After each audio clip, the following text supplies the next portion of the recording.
What is up, Hawk fans? I wanted to discuss the Iowa men's basketball team. 6 games into the season, I think in a Facebook post, I said that they were 5 games into the season, but they're not. I forgot about their game against Rider, so I'm going to give you guys my observations very quickly. I'm recording this on the road, Mike, just to get this done and get this out there as quickly as possible. So there's been a lot of good things that I have seen with this team, and I really nothing has been unexpected. I expected Iowa to be a solid team. I expected, all the guys that have contributed to be contributors. There's been a few exceptions. I didn't expect Pryce Sandfort per se to take the step forward that he has taken, although he kind of has trailed back a little bit. I didn't expect Seydou Traore to be a part of the lineup or rotation as much as he has been. Brock Harding, I didn't expect per se for his shooting to be as good as it's been, but I always said that Brock Harding had a good shooting form and could be a good shooter. But the dude is shooting at a crazy clip. He is the most consistent or accurate three-point shooter that Iowa has had this season. So there hasn't really been any surprises. Iowa has been better defensively than I expected. I guess that would probably be the biggest surprise. But let's talk about some individual players. So Payton Sandfort, I want to start with him. Payton Sandfort returned to Iowa in order to, fulfill his time at Iowa, but also to improve his draft stock. Last year, if you're not aware, by the end of the season, there was rumblings that Payton Sandfort could be drafted in the first round. That is how good of a shooter he was and how much people were really liking his three-point skills and his shooting skills. Then fast forward, he doesn't hire an agent and he ends up going to the draft, to the combine, not to the draft, to which he has an abysmal performance, both athletically and shooting. He shot terribly. He only had, some of you guys won't believe this, Payton Sandfort only had a 20-inch vertical leap. Now, comparatively speaking, that's not bad. Most people would struggle to jump 23 inches off the ground, okay?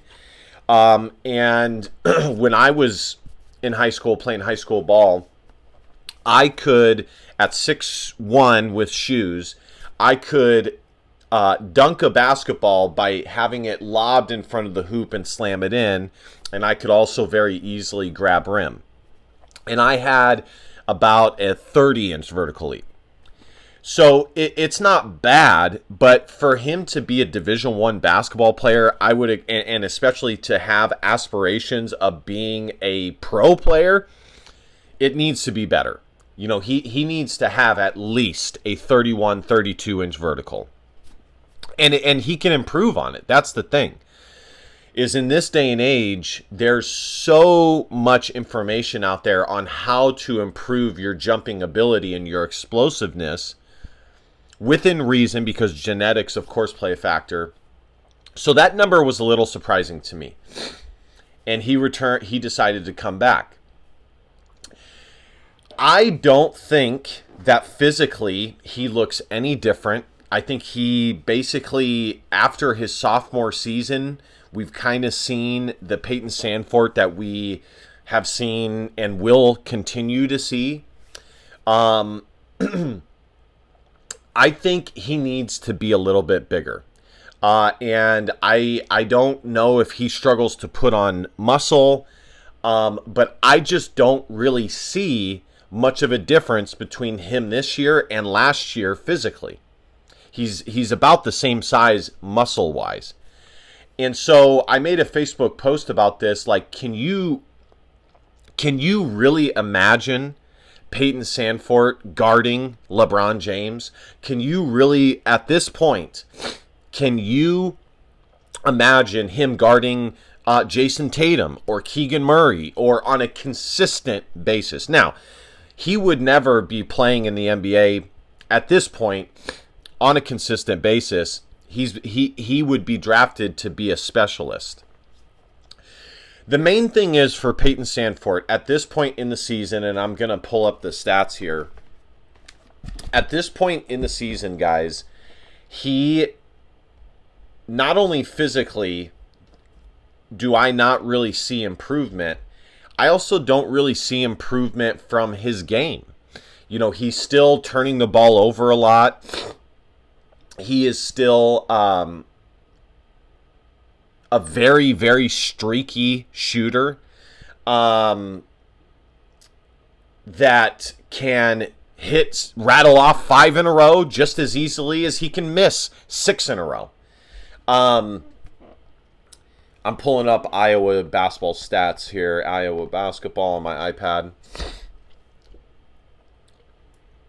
So, and I said that for him to make a legitimate step forward, like I think Luka Garza did, like I think Jared Utoff did, there's many Iowa players, like I think Keegan Murray or Chris Murray did in the seasons that they decided to come back to improve their draft stock. They all made sizable improvements. Now, in the end, some were more helpful than others as far as their actual draft position went. Like, I think Luka Garza, no matter what, because of his lack of athletic ability, was always going to be more like a day 2 draft pick.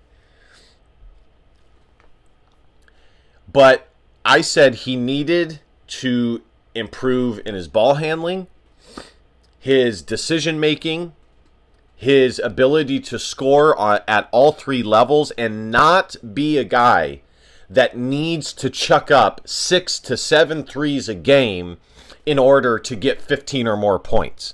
He needs to, and that's the thing, like, to me, he reminds me the most of Jared Utoff. And I said this in my Facebook post. Now, Jared Utoff was a much better, was much more athletic. There was a dunk that Jared Utoff, there was multiple dunks that Jared Utoff had in his senior season against Iowa State, against multiple teams where he came down and yacked it with the left hand that were just beautiful plays. But as far as how their body looks, they're very similar players. They're very similar players. And Jared Utoff could get you down in the low block and get that fadeaway jumper. In fact, he scored that way a lot. He could score 2 feet from the basket. He could score from cutting. He could score from dribbling the ball up the court and just pulling it from deep. He could bring it from the 3-point line and work you down to a mid-range game. He could do a curl and pop. Now, Peyton Sandfort can as well, but just not as good. And I to me, he has not expanded his game a ton. Now, just to put some hard numbers on this, Peyton Sandfort is averaging, he's the second leading scorer for Iowa this year. He's averaging 17.2 points per game, 6.3 rebounds, which is good. He's always been a good rebounder. He's averaging 4 assists to 2.8 turnovers, which isn't a terrible assist to turnover ratio. But again, if you want to play in the NBA, it's got to be better. And especially if you're not a point guard, you shouldn't be turning the ball over that much.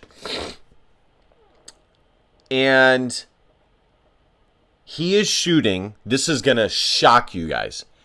He is shooting 28.3% from 3. So that's my thoughts on Peyton Sandfort. And I saw somebody make a post that Peyton Sandfort should not have the offense ran through him.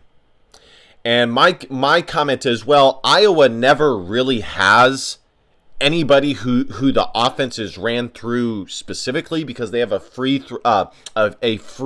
flowing offense. But I get the point, and I do think that they should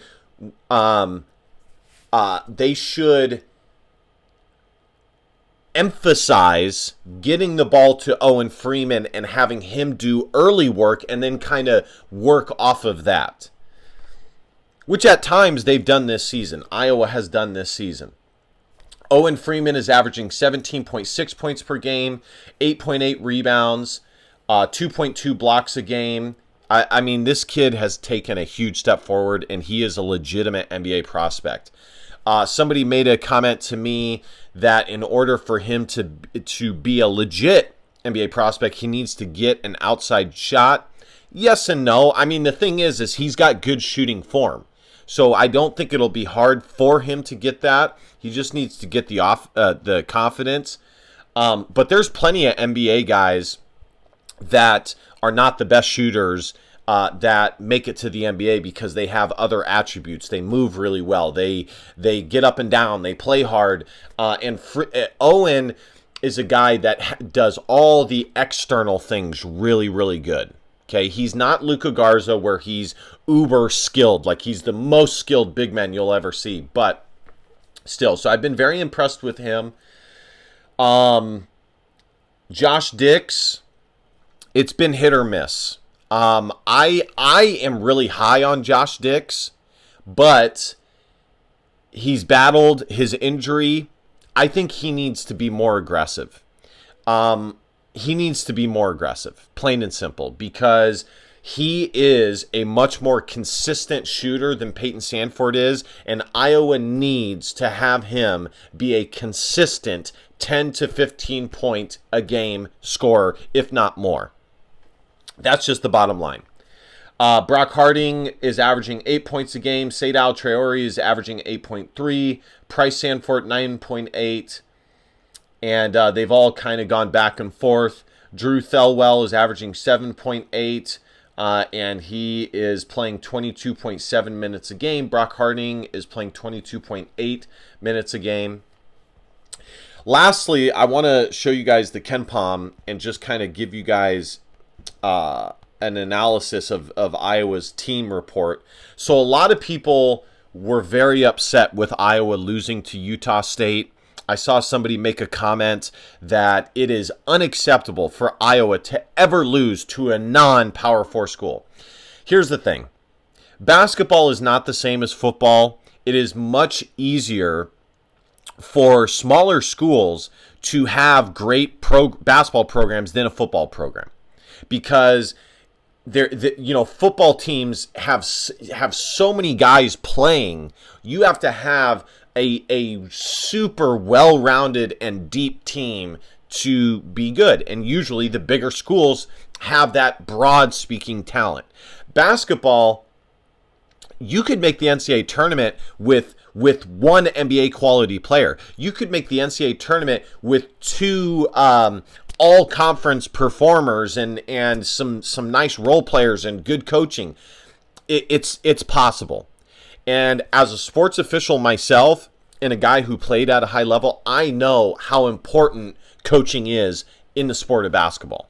It's important for every sport, but basketball, it is wildly important. So I wouldn't say that it's unacceptable, but should Iowa consistently beat, non-Power 4 schools? Of course. But Utah State was a quad 1 game. Utah State is ranked, let's see, they are ahead of Iowa by one spot in the KenPom. They are ranked 45th in the KenPom rankings. And going into the contest, that was a quad 1 game. So, and Iowa definitely had their chances to win that game, but they didn't. They left it on the table. Iowa shot like garbage. They have not rebounded that well this year, as I alluded to in a Facebook post. The two things that Iowa needs to work on immediately is rebounding, team rebounding, and shooting free throws. But Iowa did get a quad one victory over Washington State. We'll see if that remains a quad one victory over the course of the season. They'll have two more chances in the non-conference against Iowa State and against Utah. Those will both be quad one games. Iowa needs to win at least one of those games. They need to win at least one of those games. Iowa, according to KenPom, is 46th. Their defensive rating, and this is going to surprise a lot of you guys, and this is the highest that it has been in years, is 58th. Now, the problem is that their offense has taken a step back, and this is the lowest it's been in years, and it is 46th. And the reason that is because Iowa has not been shooting the ball well. Peyton Sandfort, it has a super high usage rate, but he isn't a super efficient scorer.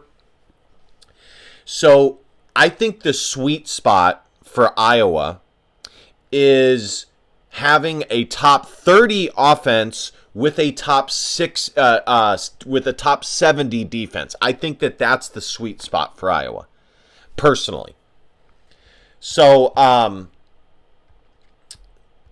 Iowa picked, just my final thoughts here for Iowa's 5-1 start. They got a really hard-fought victory over Washington State. That was a good victory. Utah State made baskets when it counted. Iowa left a lot on the table. They were leading in that game. It was a definitely winnable game.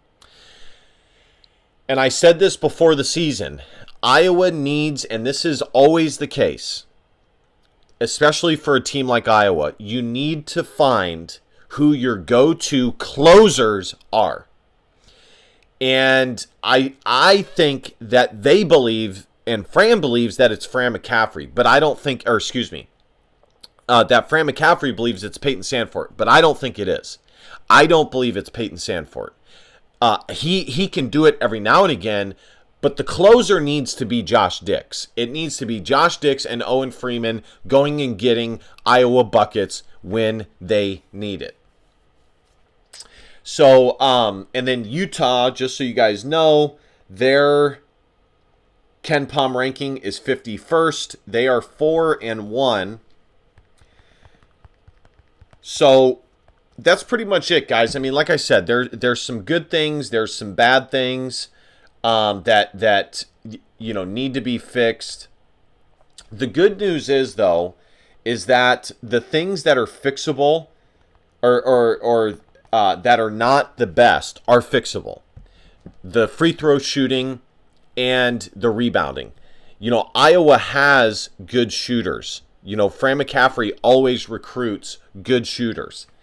Iowa shooting 50% from the free throw line, even if it's on a neutral floor against Utah State, that is unacceptable. That is unacceptable. For a Big Ten school to shoot 50% from the charity stripe, that is unacceptable. Okay? They need to improve that. Every game, Iowa needs to shoot minimum, as a team, 65% or above, preferably 70%.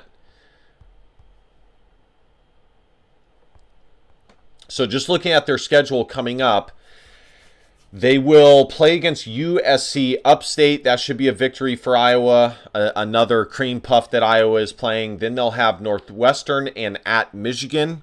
Iowa will need to win at least one of those. Historically, Iowa has had varying levels of success with those two early Big Ten games. I don't think that these are the most difficult Big Ten games that Iowa can play early on.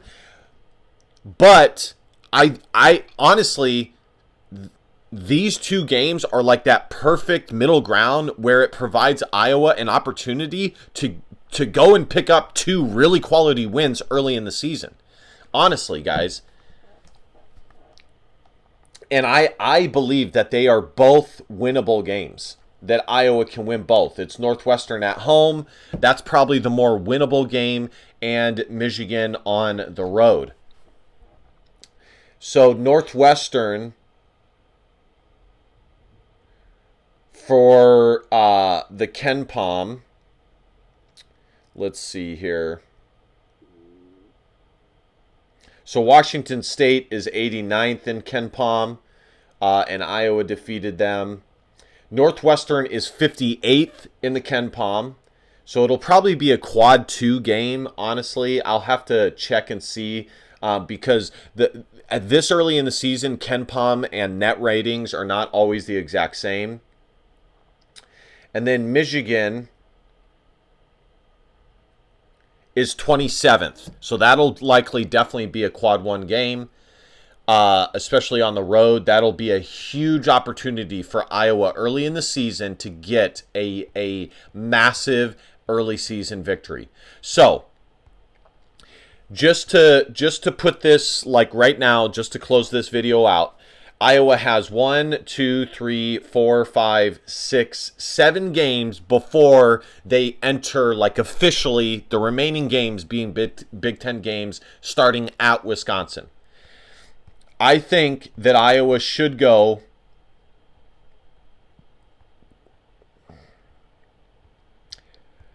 1, 2, 3. I think at minimum they should win 5 games of their next 7.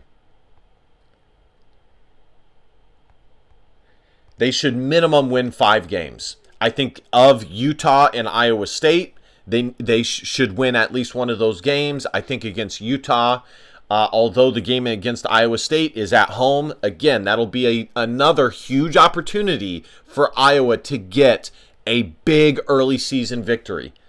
And I think of Northwestern and Michigan, they can definitely pick up one of those games as well. All right, guys, that is my early season thoughts on Iowa men's basketball. They are 5-1 at this point. Some good, some bad. They've been in worse spots before. Actually, a lot of things are good. I'm actually pleased at where they are currently at in the season, but they do need to shore some things up, especially with Big Ten play coming. Be sure to hit that subscribe button, like, comment. Y'all know the drill. And last but not least, DBAP, don't be a pussy, Willow. In fact, our feelings, because your feelings just don't matter. I love you, Hawk fans. See you guys next time. Go Hawks. Bye-bye.